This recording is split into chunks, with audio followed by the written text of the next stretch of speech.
The woman on the bench had been listening for 43 minutes. She sat perfectly still in her black robe, hands folded over a yellow legal pad she hadn't written on since the first witness took the stand. Below her, a mother was petitioning for supervised visitation with 2 children she'd left at a gas station 14 months ago. The mother's attorney spoke in careful circles, building a case out of treatment certificates and character references, and a rehearsed remorse that only surfaces when a judge is watching. The children's guardian ad litem kept checking her watch. The courtroom smelled like floor wax and stale coffee from the hallway machine, and the fluorescent lights hummed a frequency that settled somewhere behind the woman's left eye. A frequency she had stopped noticing years ago, because it was the background noise of her entire life. She touched the chain around her neck. A quarter hung from it, tarnished and worn thin at the edges, the kind of coin you'd walk past on a sidewalk without bending down. Her thumb traced the profile of George Washington, while the mother's attorney argued that his client had completed a residential treatment program, that circumstances had materially changed, that the children needed their mother. The woman on the bench studied the mother's face. The mother was crying. She had rehearsed the tears, or at least practiced their timing, because they arrived at predictable intervals during her attorney's pauses, swelling and receding like a tide that operated on a schedule. The woman on the bench had cataloged this performance before. 47 custody disputes that year, 12 termination hearings, 3 emergency removals where she'd signed the orders at 10 o'clock at night from her kitchen table while a pot of tea went cold beside her. Every case was different. Every parent's desperation was identical. She asked the mother one question. "When was the last time you called your children?" The attorney started to answer. The woman on the bench raised one finger and the attorney stopped. The mother blinked. The tears paused. They, the social worker said, "I should wait until..." The woman on the bench had her answer. She ruled. Petition denied.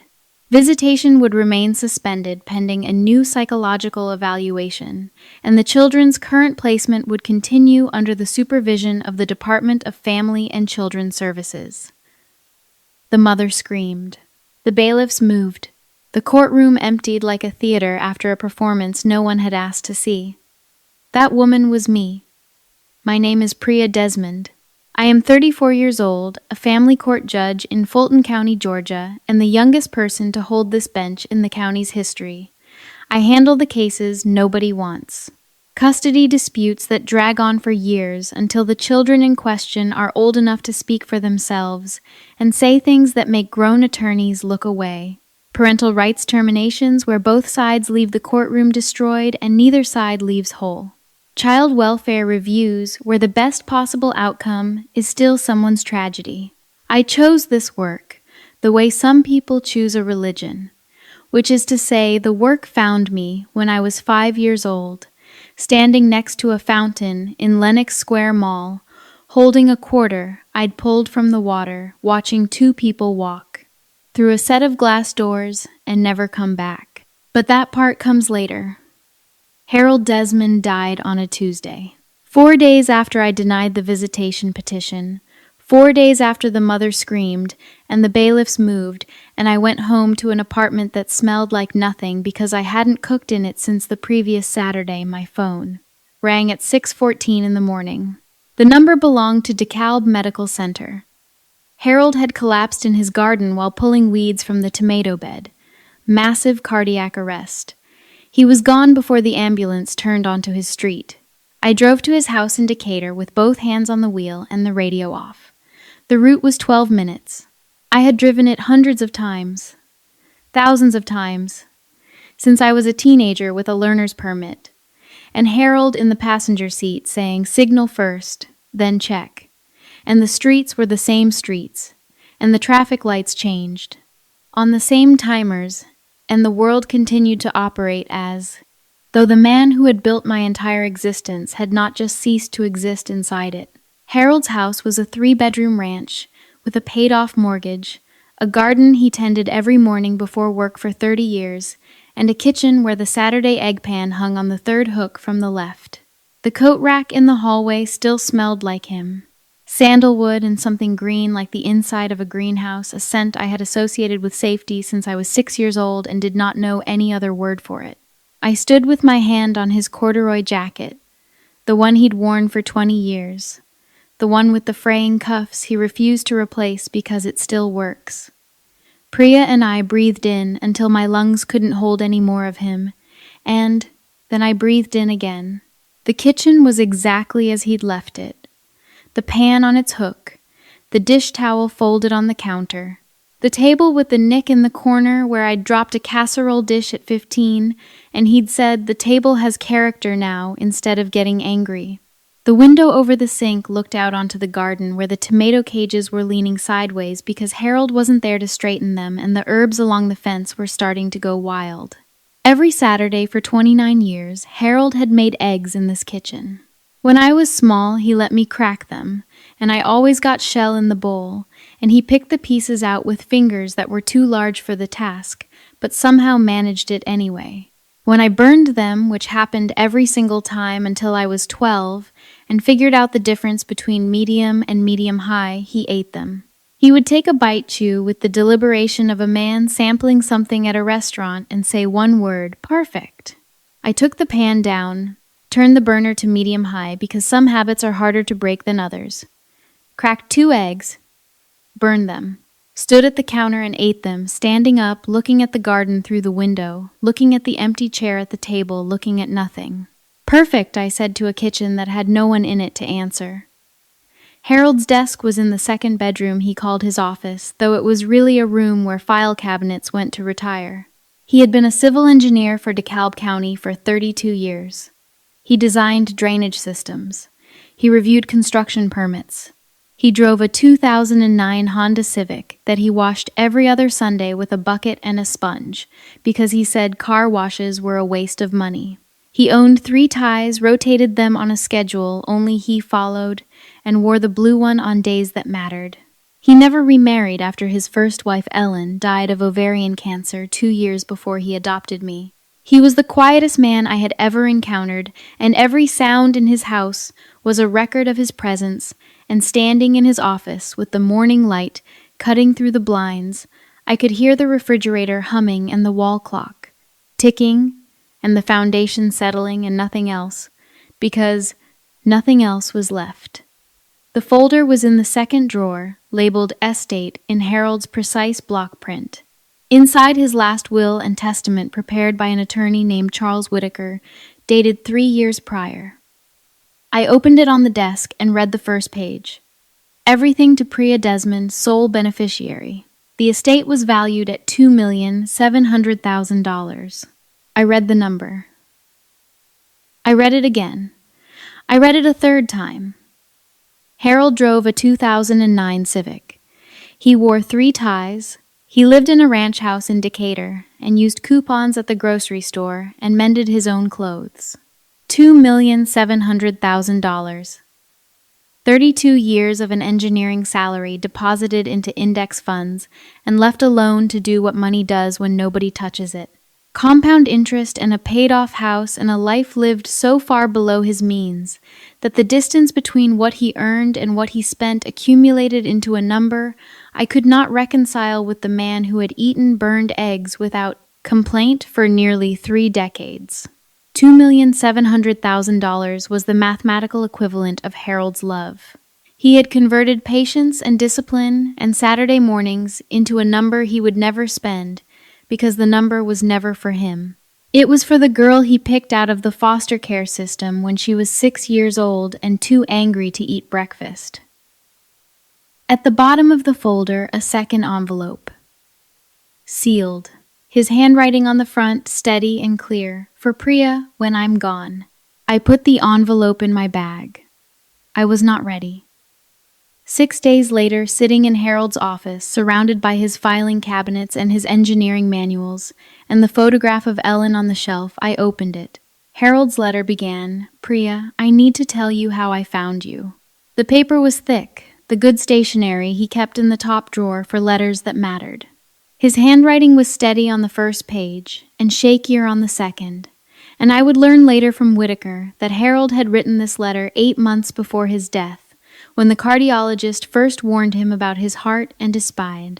Harold had responded by going home and writing to me instead of scheduling the surgery they recommended. Harold wrote that in March of 2002, he was volunteering on a foster care review board in Fulton County. A caseworker mentioned a 5-year-old girl who'd been found alone in Lenox Square Mall. She had been standing next to the fountain for 3 hours before a security guard noticed that the small girl with the swollen eyes had not moved, had not called out, had not asked a single person for help. She had a quarter in her right hand. She would not let go of it. The girl's parents, Harold wrote, were named Vikram and Sunita Kapoor. They had told her to wait by the fountain while they went to look at something. They walked out of the mall, got into their car, and drove to their apartment in Marietta. They did not report her missing. They did not return. A police report was filed by mall security. 3 weeks later, the Kapoors appeared at Fulton County Court and signed a voluntary surrender of parental rights. Dated May 14, 2002. Harold had obtained a copy from the court records. He kept it in the filing cabinet. They didn't lose you, Priya, Harold wrote. They left you. I need you to know that because someday someone might try to tell you differently. Harold asked to meet me through the foster agency. The caseworker warned him. The girl was difficult. She cried through the night. She refused meals. She screamed when men raised their voices or moved toward her too quickly. Harold told the caseworker he was familiar with all of those things, and could he please just come by on Thursday? He came to the foster home at 2 in the afternoon. I was sitting on the floor in the common room, not playing, not reading, not interacting with the other children, just sitting with my back against the wall and my hands in my lap. Harold sat down on the floor next to me. He did not speak. He did not try to touch me or talk me into a conversation. He just sat there, a large, quiet man on a linoleum floor for 20 minutes. Then he asked if I was hungry. I said no. He said he was going to make eggs in the kitchen if the staff would let him. I said I didn't like eggs. He said that was fine, I could watch. I watched. I ate half an egg. It was burned. Perfect, Harold said. That was the beginning. The Monday after I finished Harold's letter, Charles Whitaker called at 8 in the morning. His voice was steady in the way attorneys' voices get when they're delivering information they expect to cause damage. The will had been filed for solemn form probate. Georgia law required that all potential heirs receive notice. The Kapoors had been notified through a skip trace. Whitaker's office ran as standard procedure. Vikram and Sunita Kapoor had filed a caveat contesting the will. Their claim undue influence.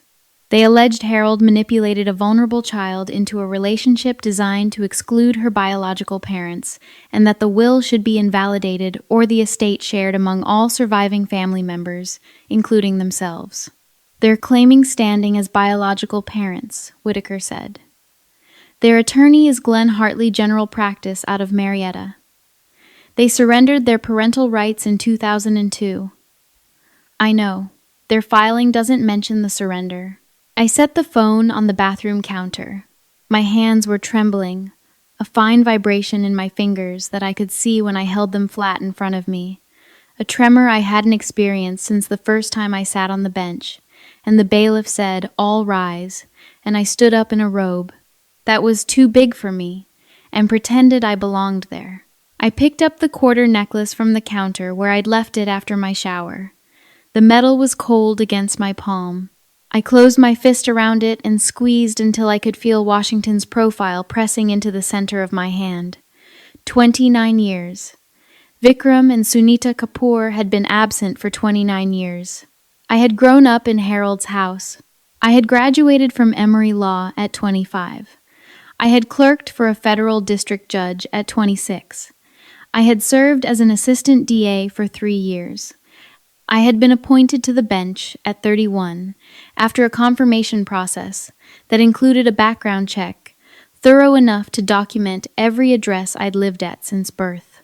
I had spent my entire adult life in courtrooms, protecting children from the exact thing that had been done to me. And in all of those years, not a single person named Kapoor had searched for me, called me, written to me, or appeared in any public record connected to my name, until Harold's will was filed, until the number 2,700,000 appeared on a court document attached to the name of the girl they'd left at a fountain. The next morning, I walked into Ruth Odom's chambers and closed the door. Ruth Odom was the senior judge on the fourth floor, 52 years old, with a voice that could quiet a courtroom from 30 feet away, and eyes that missed exactly nothing. She'd clawed her way onto the bench from the Fulton County Public Defender's Office, tried over 200 felony cases before her appointment, and raised 2 sons alone after her husband left when the youngest was 4. She was the closest thing I had to a mother, though I would never have said those words out loud, and she would have cursed at me in 2 languages if I had. I told her everything: the mall, the quarter, Harold, the letter, the contest. Ruth listened without interrupting, without shifting in her chair, without any of the micro-expressions that people use to signal that they're processing. When I finished, she was silent for 10 seconds. Then she said 3 things. First, you need a probate litigator. Whitaker does estate planning. He drafts wills and sets up trusts. He is not built for a fight. Second, you cannot sit on your family court docket while this case is active. She held up her hand before I could object. If it becomes public that you're being sued by biological parents who abandoned you, and you are simultaneously ruling on custody cases involving parental abandonment, every defense attorney in this county files a motion. Every termination ruling you've issued gets a second look. The appearance of bias is enough. Third, Ruth leaned forward. Read the rest of Harold's letter. I read it. All of it. I had stopped at the second page. I'd read the names and the surrender date and Harold's account of how he found me, and I had folded the letter and put it away because I was shaking too hard to hold the paper steady. There was a third page. Ruth picked up her phone, scrolled through her contacts, and called a probate attorney named Marcus Lindell. She told him to expect my call by end of day. How long have you been on this bench? Ruth asked. 3 years. 3 years deciding custody for abandoned children, and you never once mentioned you were one. It's not relevant to my cases. Baby Ruth said, and she only used that word when no one else was in the room. It's the only thing that is relevant. Ruth stood and walked to the window of her chambers, which looked out over Pryor Street, and the traffic that moved below it in predictable patterns. She had her arms crossed. I had seen her use this exact posture in sentencing hearings, and it meant she was choosing her next words with the precision of a surgeon selecting an instrument. I've been on this bench for 19 years, she said, without turning around. I have seen exactly 3 judges burn out and leave. All 3 were carrying something they refused to name. You carry yours around your neck on a chain and you don't even see it. I touched the quarter. She was right. And the fact that she was right made the air in the room feel thinner. Go home, Ruth said. Read the rest of that letter, and call Marcus Lindell. He'll take your case because I'm going to tell him to, and because he has 2 daughters of his own, and because the law in this state is very clear about what your biological parents are entitled to. She paused. Which is nothing.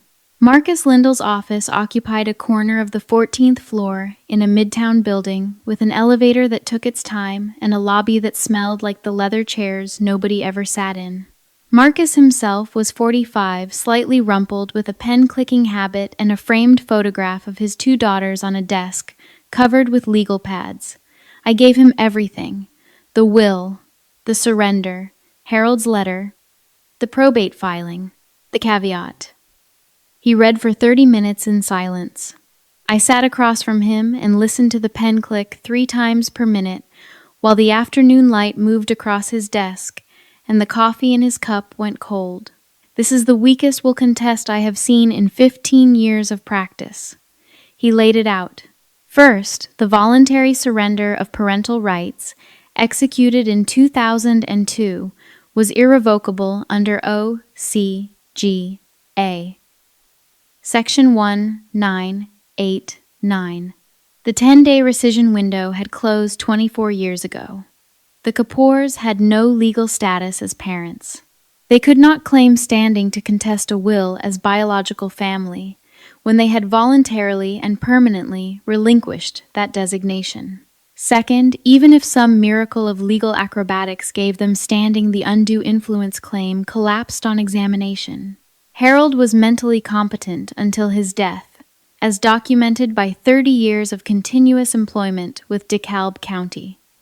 The will was drafted by an independent attorney with no connection to Priya. There were no suspicious amendments, no deathbed changes, no evidence of any kind that Harold was anything other than a clear-headed man who chose to leave his estate to his daughter. Third, Harold had also established a revocable living trust in 2018. Upon his death, the trust became irrevocable. The $2,700,000 sat inside that trust outside the probated estate. Will contests do not apply to trust assets. The Kapoors could win the will challenge and receive absolutely nothing because there was nothing in the will to contest. Harold had already moved the money. They hired a general practice attorney who handles DUI and real estate closings, Marcus said. I don't think he's aware of the trust, and I am fairly certain they did not tell him about the surrender document. Why would they? Because they want him to believe they have a case. And without the surrender on paper, they might look like grieving parents shut out of their daughter's life by a manipulative adopter. Hartley might actually believe his own clients. Over the next 2 weeks, I went through every drawer and cabinet in Harold's house. I found the original police report from Lenox Square Mall dated March 3, 2002, printed on dot matrix paper with faded ink that smelled like a library basement. I found the foster care intake form with a social worker's handwritten notes describing a nonverbal, distressed female child approximately age 5 found unaccompanied. And I found 3 photographs taken at the DeKalb County Police Station on the night I was found. In the photographs, a small girl sat on a plastic chair, with her feet dangling above the floor. She was wearing a pink shirt with a stain on the collar and pants that were too short, and she was holding a quarter in her right hand with a grip so tight her knuckles were white. She was looking directly at the camera. She was not crying. Her eyes were swollen and dry, emptied out the eyes of a child who had run through every tear available to her and arrived at a place beyond tears where the only thing left was waiting. I held the photographs in Harold's kitchen, standing in the spot where he used to stand when he cooked. The metallic scrape of the filing cabinet drawer was still ringing in my ears, and the paper smelled like 24 years of storage, and the girl in the photograph was me, and she was not me, and the distance between her and me was Harold Desmond. 29 years of Harold Desmond every egg and every Saturday and every perfect. That evening I opened Harold's letter to the 3rd page. Ruth had told me to read it. All of it. I met your parents once, Harold wrote. In 2004, 2 years after the adoption was finalized. They came to the adoption agency and asked to speak with a counselor. Not to ask about you, not to inquire about your health or your school or whether you were happy. They asked whether surrendering their parental rights had forfeited any financial benefits, tax credits, or government assistance they might have been entitled to if they had kept you. Harold's handwriting was very steady on this page, steadier than the others, as though he had needed to be careful with each word. The caseworker told them no. There were no financial benefits attached to a surrendered child. They left. I was in the next room. The door was open. I heard every word. I set the letter down on the table. In 2004, I was 7 years old. I was in 2nd grade. I was learning to ride a bicycle in Harold's driveway. I had a best friend named Tanya, whose mother made lemonade that was too sweet. I was alive and growing and turning into a person, and Vikram and Sunita Kapoor were in an office 15 miles away asking whether the daughter they'd abandoned was worth any money to them. The caseworker said no. They left. They walked out of the agency the same way they had walked out of the mall, without looking back, without asking a single question about me. Harold continued, I spent my whole life making sure you'd never need anything from anyone. I know what they are, Priya. And I know what you are. You are the bravest 5-year-old I ever met and the bravest woman I ever knew. $2,700,000. 29 years of Harold eating burned eggs and driving a 2009 Civic and wearing 3 ties and putting every surplus dollar into index funds, where it sat and compounded and grew in the dark like a garden he tended without ever showing anyone the harvest. He never told me about the money. He never told me about the Kapoor's visit. He kept both secrets for the same reason. Because telling me would have hurt me, and Harold's entire existence was organized around the principle of not letting anything hurt me ever again. My parents were worth $2,700,000 to me. I was worth nothing to them. I was worth nothing to them unless I was worth $2,700,000. The counterattack arrived in week 4. Vikram Kapoor had Googled my name. He found my courthouse number listed on the Fulton County Superior Court website. He left a voicemail at 7:15 on a Monday morning, his voice rehearsed and careful. Priya, this is your father. We just want what's fair. Harold would have wanted us to be a family again. Please call me back. We're your parents. He had also contacted a reporter at the Atlanta Journal-Constitution. The pitch, a wealthy heiress refuses to share her deceased adoptive father's fortune with the biological parents who lovingly placed her for adoption because they couldn't afford to raise her. The reporter called Whitaker's office for comment. Whitaker called Marcus. Marcus called me. And Glenn Hartley had amended the Kapoor's filing. New claim fraud. The Kapoors alleged that Harold obtained the adoption through misrepresentation, that he concealed relevant information from the agency about the circumstances of the surrender, and that the adoption itself might be voidable, which would restore their parental rights and give them standing to contest. It's desperation, Marcus said on the phone. The adoption was handled through Fulton County Family Court. The records are sealed, but they exist. Hartley is filing motions he can't support to delay the hearing and pressure you into settling. They want a check, Priya. This was always and only about getting a check. They're saying Harold stole me. The words came out of my mouth with a steadiness that surprised me, because underneath them my chest was compressing in a way that made it difficult to take a full breath. Harold, who had never once raised his voice at me. Harold, who had driven to my college orientation and carried my boxes up 4 flights of stairs, and sat in his car in the parking lot for 20 minutes before driving home because he was crying, and he did not cry in front of me. Harold, who spent 32 years designing drainage systems so that water would go where it was supposed to go, and who spent 29 years doing the same thing with love. They were calling him a thief. They are saying whatever their attorney told them might buy time. This is about leverage. They want you to calculate the cost of fighting versus the cost of writing a check, and they're betting you'll choose the check. I did not choose the check, but the ground was shifting beneath me. This was no longer about a probate hearing. They were attacking Harold. They were constructing a narrative in which the quiet man who ate burned eggs and drove a Civic and chose me every day was somehow the villain, the manipulator, the man who stole a child from loving parents. And the reporter at the AJC might write that story because the story of a greedy heiress makes better copy than the story of 2 people who walked out of a mall and left their daughter next to a fountain. Ruth came to my office the next afternoon. She closed the door. She did not sit down. I heard about the newspaper inquiry. Marcus is handling it. Marcus is handling the legal case. I am handling you. She put both hands flat on my desk and leaned forward. You need to step back from your docket. Today, I've already recused myself from any cases that might involve the Kapoors or their attorney. That is not enough, and you are too smart to pretend it is. Ruth straightened. You sit on this bench every day and rule on parents who abandon their children. You are currently a respondent in a contested probate case filed by parents who abandoned you.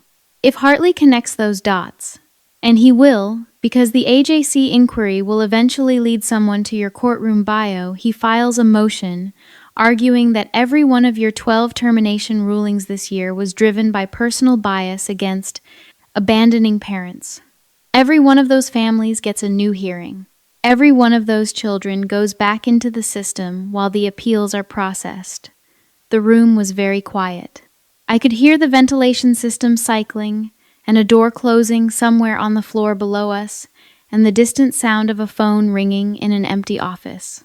Those are my cases, Ruth. Those are my kids. They are the court's children, and you are Harold Desmond's child. Ruth looked at me with the expression she used when she was about to say something she would rather not say. You need to act like it. After she left, I sat in the courtroom alone. The overhead lights were off. The bench was just wood and a microphone and a nameplate that read, Han, Priya Desmond. I ran my thumb across the raised letters the way I ran my thumb across the quarter, feeling the shape of something that had defined me. 3 years on this bench. The youngest judge in the county. 47 custody cases. 12 terminations. 3 emergency removals. I had built this career as a fortress against the girl at the fountain. Every ruling I issued was a small correction of what had happened to me. A recalibration of a universe that had failed a 5-year-old and then kept spinning. And Ruth had just told me to step away from it. I did not go to Harold's house that week, or the one after it. I worked on the case with Marcus from my apartment, reviewing documents, drafting responses to the amended fraud claim. I slept badly. I ate at irregular hours. I did not cook eggs. The pan in my own kitchen hung on a hook by the stove, and I looked at it every morning and walked past it. On a Saturday morning, 3 weeks after Ruth's visit, I drove to Decatur. Harold's garden had gone wild. The tomato cages were leaning sideways in the November wind, and the herbs along the fence had grown into each other until you couldn't tell the basil from the oregano. The front walk needed sweeping. A flyer for a lawn service was wedged in the door, handle the paper, swollen from rain.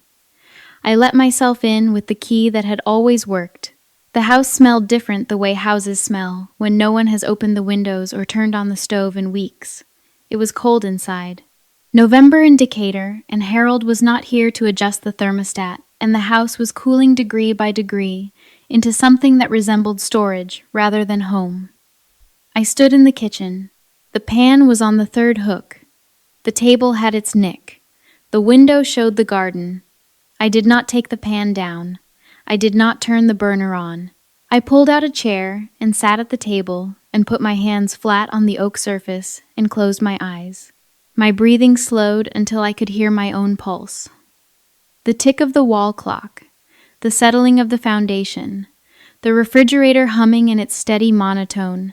My fingers pressed into the grain of the wood, and the kitchen was cold around me, and the light through the window was thin and gray, and Harold was not here and would never be here again, and I was sitting at his table the way I had sat on.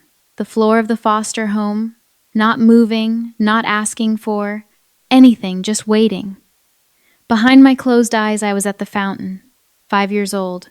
The quarter was in my hand, heavy and wet from the fountain water, and the mall was loud with voices and music and shoe sounds on tile.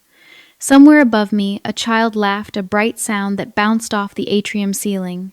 Somewhere behind me, a security guard's radio crackled with static. I was watching the glass doors at the entrance. My mother's blue jacket. My father's thick glasses. Any second they would come back through those doors and explain and take me home, and everything would make sense. I waited 1 hour. I sat on the edge of the fountain and swung my legs and counted the coins at the bottom. I waited 2 hours. I stopped swinging my legs. I waited 3 hours. A security guard named Mitchell crouched down next to me and asked my name, and I told him, and he asked where my parents were, and I said they were coming right back. And he looked at his partner, and his partner picked up a radio. In Harold's kitchen 29 years later, I was still waiting. I was a judge and a lawyer and a homeowner and an heiress, and some part of me had never left that fountain. Some part of me was still watching the doors. The refrigerator clicked on. The ice maker rattled a brief mechanical clatter that Harold used to call the house clearing its throat. The sound pushed through the memory. I opened my eyes. The kitchen was the same. The clock ticked. The garden grew wild through the window. I took Harold's letter from my coat pocket. The paper was wearing soft at the folds. I turned to the last paragraph, the lines I had read and reread but had not yet absorbed, because absorbing them would require accepting something I was not equipped to accept. You don't have to win, Priya. You just have to know that I chose you. Every single day I chose you. I folded the letter and put it back in my pocket. I pressed my palms against the table and pushed myself up. The chair scraped the floor, a sound that had once meant Harold was standing to clear the dishes, and my body carried the motion the way it carried everything. Harold had taught it how to stand, how to eat, how to hold a fork, how to walk into a courtroom and own the silence. I looked at the pan on its hook, and the table with its nick, and the garden through the window, and something loosened in my chest. Not suddenly, but slowly, like a knot that has been worked at for years and finally gives. Harold did not leave me money. He left me proof. I drove to Marcus Lindell's office. I want to change the approach, I said from the doorway. Marcus looked up from a stack of deposition transcripts. His pen was in his hand. How? No counter-filing for sanctions. No motion seeking attorney's fees. Present the evidence. The surrender document. The trust. Harold's letter. Let the law do what it was built to do. We had a strong case for sanctions. Frivolous filing. Concealment of the surrender document. We could have made it painful for them. Harold didn't raise me to be cruel. Marcus clicked his pen twice. He raised you to be a judge. Then I'll let the evidence speak. The probate hearing was scheduled for a Thursday, 6 weeks and 2 days after Harold's death. Fulton County Probate Court Courtroom B, on the second floor.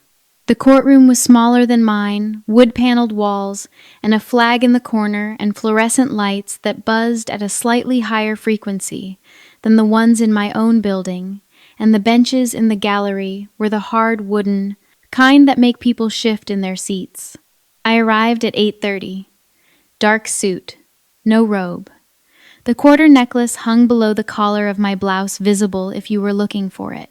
Marcus was already at the respondent's table with his briefcase open and 3 folders arranged in the precise order he would present them. At 8:40, the Kapoors walked in. Vikram was wearing a suit that did not fit him, the jacket wide across the shoulders and the pants breaking too far over his shoes. His glasses were thick, the kind with progressive lenses that make your eyes look like they belong to a slightly different person depending on the angle. His hair had thinned to a gray shadow. He moved stiffly, favoring his left side, and he held Sunita's elbow as they walked down the aisle as though they were entering a church rather than a courtroom. Sunita was smaller than I had pictured. She wore a dark salwar kameez with a dupatta wrapped around her shoulders, and her fingers worked the fabric the way my fingers worked the quarter chain. I watched her hands. They were my hands. The same small bones, the same nervous, restless motion, the same instinct to hold on to something when the ground was unsteady. She did not look at me. Glenn Hartley sat between them with a manila folder and a legal pad. A man who had taken this case because a couple from his neighborhood asked him to help their daughter's family get what was fair, and who was about to discover that his clients had not told him the truth about anything. Judge Coleman called the case. In the matter of the estate of Harold Raymond, Desmond deceased. Marcus stood. He presented the will first. Proper execution. Independent attorney. No amendments within 5 years of death. Harold's employment records demonstrating continuous mental competency through age 69. Hartley objected. The petitioners were never notified of the will's existence. The petitioners had no legal relationship to the testator, Marcus said without inflection. Marcus presented the second document. He placed it face up on the table where Hartley could see it. The voluntary surrender of parental rights dated May 14, 2002. Signed by Vikram Kapoor in blue ink. Signed by Sunita Kapoor in blue ink. Witnessed by a court clerk named Angela Hodges. Filed with Fulton County. Irrevocable after 10 days under O, C, G, A. Section 1989. 24 years, irrevocable. Hartley's expression shifted. It was the expression of a man who has just stepped off what he assumed was solid ground and found air beneath him. He turned to Vikram. Vikram's jaw tightened, and his hands gripped the edge of the table, and he did not look at his attorney. Marcus presented the trust document. A revocable living trust established by Harold Desmond in 2018, naming Priya Desmond as sole beneficiary and successor trustee. Upon Harold's death, the trust became irrevocable. $2,700,000 in assets held within the trust corpus outside the probated estate, not subject to will. Contest, not subject to caveat. Not reachable by any claim the petitioners had filed or could file. Hartley stared at the trust document. He had not been told about this. He had taken on a case built on things his clients chose not to mention, and the case was disintegrating in front of him, document by document, like paper held over a flame. He asked for a recess. Judge Coleman denied the request. Marcus entered the final piece of evidence. Harold's letter, all 3 pages submitted as Respondent's Exhibit D. The letter detailed Harold's discovery of Priya through the foster care system, the circumstances of the adoption, and the 2004 visit. The visit where Vikram and Sunita Kapoor walked into an adoption agency and asked whether their surrendered daughter was worth any money. Vikram stood up. His chair scraped the floor. His voice was tight and loud and carried to every corner of the small courtroom. That is not what happened. We were worried about her. We wanted to see her. We wanted to know if she was safe. Marcus said nothing. He let the letter sit on the evidence table. Sunita, who had not spoken a single word during the proceeding, who had sat with her hands in her lap and her dupatta twisted around her fingers, looked down at the table. She twisted the fabric once. Twice. Then she said in a voice so quiet that the court reporter leaned forward and asked her to repeat it. I almost went back. The courtroom held the sentence the way a room holds sound after a bell rings. Almost. She almost went back to the mall. She took 3 steps toward the entrance. Vikram grabbed her arm. She did not go back. And in 29 years, she had polished those 3 steps into something that resembled courage. Had told herself the story of almost returning so many times that it had calcified into a substitute for the thing she did not do. Almost. The word that measures the distance between what you could have been and what you chose to be. Judge Coleman asked if there were further witnesses or evidence to present. Hartley looked at his blank legal pad. He did not respond. The courtroom door opened. A man in a gray suit entered the gallery from the hallway, a lawyer from one of the courtrooms on the 4th floor, someone I had seen in the elevator and the parking garage and the courthouse cafeteria for 3 years. He was looking for a seat. He saw me at the respondent's table. He nodded the way colleagues nod when they pass in a corridor, and said in a voice meant to be polite, but carrying clearly across the small room, "Good morning, Judge Desmond." Hartley's head turned. Vikram's head turned. Sunita looked up from her hands. Judge. The word crossed the courtroom like a crack, spreading through glass. Hartley looked at me. He looked at Judge Coleman on the bench. He looked back at me. I could see the calculation assembling behind his eyes, the sudden understanding that the woman at the respondent's table was not an anonymous adoptee, not a nobody, not a girl who had stayed broken in the shape they had broken her. I was a sitting judge in the building next door. I was a colleague of the man who had just greeted me. I was someone the entire Fulton County legal establishment called by a title, and Hartley's clients had walked into this courtroom, assuming they would find a grateful orphan who would write a check to make them go away. Vikram stared at me across the aisle. His face had gone slack.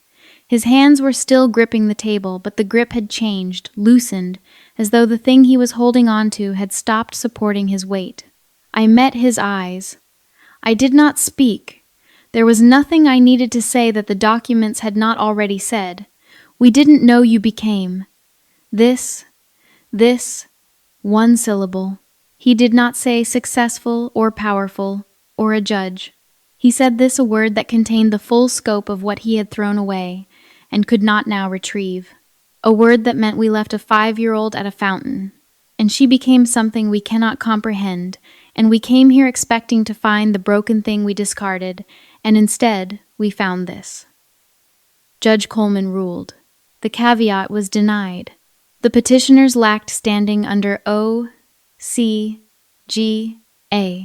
Section 5.3.2.1, and by virtue of the executed and irrevocable voluntary surrender of parental rights. The trust assets were not subject to will contest. Attorneys' fees and costs were assessed to the petitioners.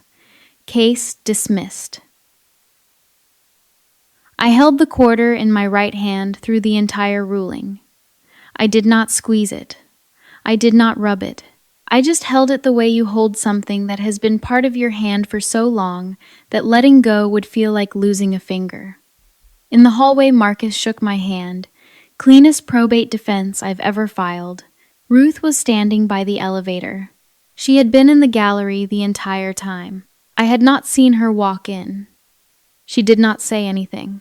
She crossed the hallway and put her arms around me, and I stood very still inside the embrace because Ruth Odom had never hugged me in 3 years of mentorship, and the weight of her arms against my back was the first thing that had carried Harold's warmth since Harold died. In the parking garage, I sat in my car with the engine off. The keys were in my lap. My hands were on my thighs, palms down, and they were shaking again, the same fine tremor from the morning Whitaker called, except this time the tremor was not fear. It was the aftershock of something that had been held rigid for 6 weeks and was now very slowly releasing. I put my forehead against the steering wheel and breathed. The concrete structure amplified every sound, tires on the ramp above, a car alarm cycling in the distance, and under all of it the quiet of my own breathing. I picked up the quarter chain from my chest and held it against my mouth. I was not praying. I was holding something real. 1 week later, Saturday morning, my apartment in Decatur. I took the pan down from its hook. I turned the burner to medium. I cracked 2 eggs into the pan and watched them cook, adjusting the heat when the edges started to brown, tilting the pan the way Harold taught me when I was 9, and finally strong enough to hold the handle steady. I slid the eggs onto a plate. They were not burned. I sat at my table. The apartment was quiet. The morning light was thin and clean, late November light that turned everything it touched into something worth looking at. Outside the window, a cardinal landed on the balcony railing and stayed for 3 seconds, its head twitching side to side, before it lifted off and was gone. I had filed to return to my docket. Ruth approved the request the same afternoon. The Kapoors had not appealed. Hartley's office sent a letter acknowledging the ruling and requesting a payment plan for the assessed attorney's fees. Marcus forwarded it to me without comment. I hung the quarter necklace on a hook by the front door. I did not need to wear it anymore. It was not gone from my life. It was where I could see it every time I came home, a small, tarnished coin catching the light from the hallway, and that was enough.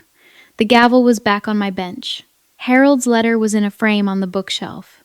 The pan was on its hook. Everything was where it belonged. The eggs were perfect. 4 months later, I sat on my bench and listened to a grandmother petition for temporary custody of her 3-year-old grandson. The boy's parents were both incarcerated. The grandmother was 61, worked part-time stocking shelves at a Kroger in Conyers, and had driven 45 minutes through morning traffic to stand in my courtroom without an attorney holding a folder of documents. She had organized with color-coded tabs. Her hands shook when she held the papers. She apologized 3 times before she finished her first sentence. She called me, Your Honor, the way people do when they've practiced it in the car on the way over. I walked her through the process. I asked the questions the court needed answered, and I gave her time to find the words. When she stumbled over the legal terminology, I translated it. When she cried, I waited. When she apologized for crying, I told her there was nothing to apologize for in this courtroom. The attorneys in the gallery exchanged glances. Judge Desmond was different than she had been 6 months ago. Not softer exactly. Something more precise than soft. Clearer, as though a pane of glass that had always been between her and the people in her courtroom had been cleaned, and the view on both sides was sharper now. I granted the petition, temporary custody to the grandmother with a 6-month review. The grandmother pressed both hands together and looked at the ceiling, and then she looked at me, and in her eyes was something I had seen in Harold's eyes once 28 years ago in a foster home common room, the expression of a person who has just been told they can take a child home. "Thank you, Your Honor," she said. "You don't need to thank me. You need to go pick up your grandson." She left the courtroom holding the folder against her chest, the way some people hold infants, as though the papers inside were the child himself, and I sat on my bench for a full minute after the courtroom emptied, listening to the important. Fluorescent lights hummed their steady frequency, and the sound was the same as it had always been, and I was the same, and I was different. After court, I drove to Lenox Square Mall. I had not been there since I was 5. The mall had been renovated multiple times, expanded and refitted with skylights and marble, and stores that hadn't existed when my parents left me next to the fountain. But the fountain was still there, different tile around the basin, different coins at the bottom, shinier than the one I'd taken. The same sound, water falling on water, a constant cycle of collapse and renewal. I sat on the nearest bench. I took a quarter from my coat pocket, a new one purchased from no particular memory. I held it in my right hand and listened to the water. Families passed, and couples with shopping bags, and a group of teenagers filming something on a phone. Nobody looked at the woman sitting alone on the bench holding a coin because there was nothing remarkable about her. A woman sitting.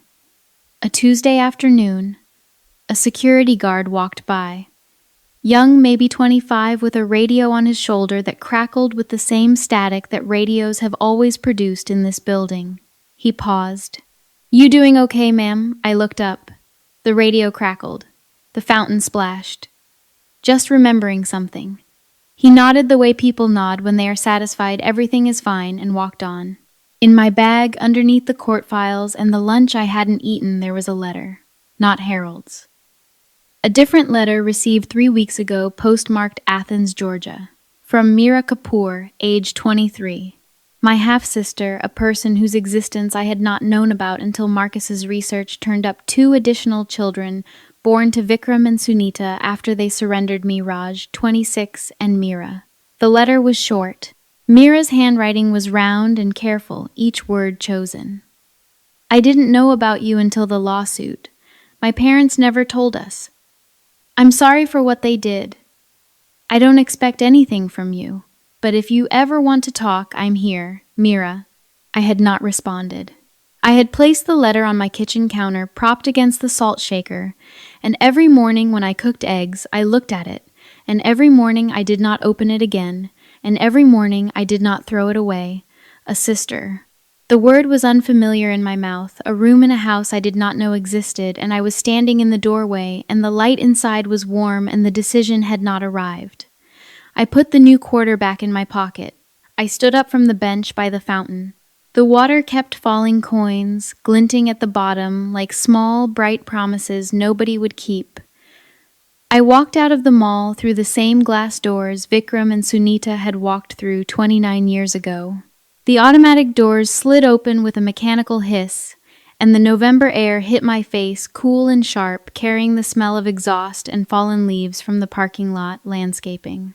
I was walking on my own terms, and there was nobody waiting for me in the parking lot, and that was fine. That was how it was supposed to be. The thing about a courtroom is that everyone in it believes their own story is the true one.